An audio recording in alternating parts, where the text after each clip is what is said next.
Երևանի սրտում Մատենադարանի բարձր պատերի ներսում պահպանված են հայ ժողովրդի հազարամյա հիշողությունն ու իմաստությունը։ Այստեղ յուրաքանչյուր ձեռագիր պատմում է անցյալի մասին, բայց միևնույն ժամանակ կապում է մեզ ապագայի հետ։ Այդ գանձերից մեկն էլ Անանիա Շիրակացու թվաբանական աշխատություններն են՝ խնդրագիրքը, գրություն, որ դարերով եղել է սերունդների կրթության, գիտելիքի եւ հոգեվոր մշակույթի ուղեցույցը։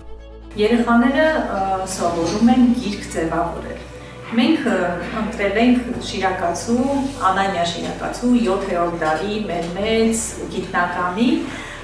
խնդրագիրքը։ Մեր Մատենադարանի ծաղկելու արվեստ ստուդիայում երեխաներ ծանոթանում են առաջին հերթին հայկական մանրանկարչությանը,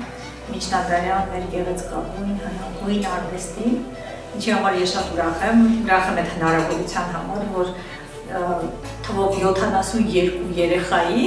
մենք կարող ենք ծանոթացնել մանրանկարչության հետ հենց Մատենադարանում։ Իրականում մենք սովորում ենք մտածել երեխաների հետ միասին։ Մենք փորձում ենք գրքի նկարչություն անել, իսկ գրքի նկարչությունը ինչ է։ Բովանդակությունը ոչ ուղղակի ձևով պատմելու մի հնարավորություն է։ Երբ դու ընթերցողին կամ գիրքը թերթողին ինչ-որ ակնարկ ես անում, թե այդտեղ ինչ է պատկերված, եւ դա օրինակ առաջին հերթին կարող են հասկանալ գույների միջոցով։ Այս ձեռագիրը ոչ միայն գիտության եւ ուսուցման գրքույկ է, այլև ապագայի հանդեպ հույսի ու վստահության խորհրդանիշ։ Շիրակացու մտքերը դարերի խորքից հասել են մեզ ոգեշնչելով նոր սերունդներին։ Այսօր Մատենադարանի ծաղկելու արվեստ մանրանկարչության ստուդիայի երեխաները ձեռնամուխ են եղել բացառիկ նախաձեռնության։ Ամիսների ընթացքում նրանք ստեղծել են իրենց խնդրագրքի տարբերակը։ Յուրաքանչյուր գծի ու գույնի մեջ նրանք փոխանցել են ոչ միայն իրենց երևակայությունը, այլև հարգանքը դեպի ազգային մշակույթը։ Նոր բաներ ես իմանում, տեսնում ես ոնց է զարդարվում տառերը։ Ես սիրում եմ մանր բաներ նկարել։ Ես հիմա նկարում եմ Շիրակացու խնդիրները։ Ես կարդերինը պատկերացնում եմ որպես ուրախություն։ Դե այստեղ ինչ-որ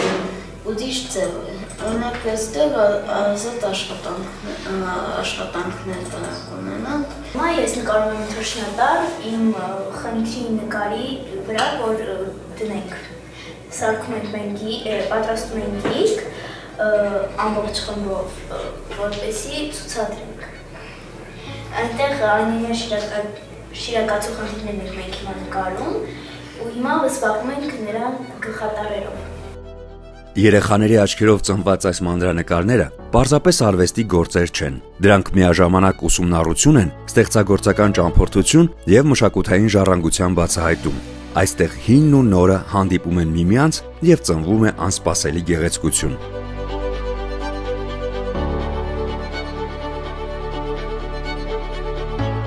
Եվ ահա, ամիսների աշխատանքն ավարտված է։ Խնդրագիրքը նորովի ծնվել է մանուկների ձեռքերով ու պատրաստ է ընթերցողի հետ իր նոր ճանապարհորդությանը։ Սա մշակույթի շարունակության կենդանի ապացույցն է։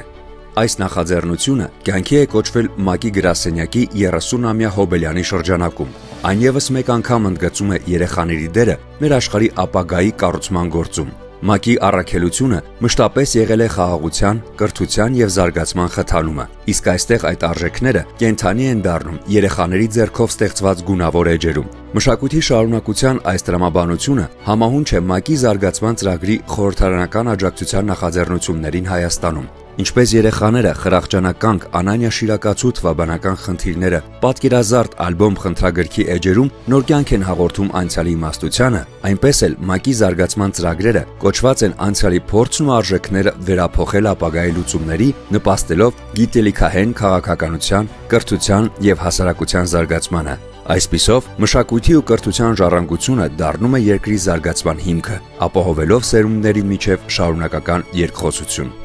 Անանիա Շիրակացու խնդրագիրքը դարեր շարունակ եղել է գիտելիքի աղբյուր։ Այսօր այն վերածնվում է որպես կամուրջ սերունդների միջև հիշեցնելով, որ մշակույթը եւ կրթությունը շարունակական են միայն այն դեպքում, երբ փոխանցվում են երիտասարդներին։ Այս փոքրիկ նկարիչները ապացուցեցին, որ ժառանգությունը չի մարում, այն ապրում է այնքան ժամանակ, քանի դեռ կա սերունդ, որ պատրաստ է սիրով ու պատասխանատվությամբ կրել այն։ Իսկ այսօր հենց նրանք են այդ սերունդը։ Եվ եթե մեր անցյալը մեզ է պարգևել խնդրագիրքը, ապա այսօր երեխաները այն վերադարձնում են մեզ որպես հույսի, խաղաղության եւ նորարարության խորհրդանիշ։ Սա մի նվեր է, որ ծնվել է երեխաների ձեռքերում, բայց հասցեագրված է բոլորիս, մեր ընդհանուր ապագային։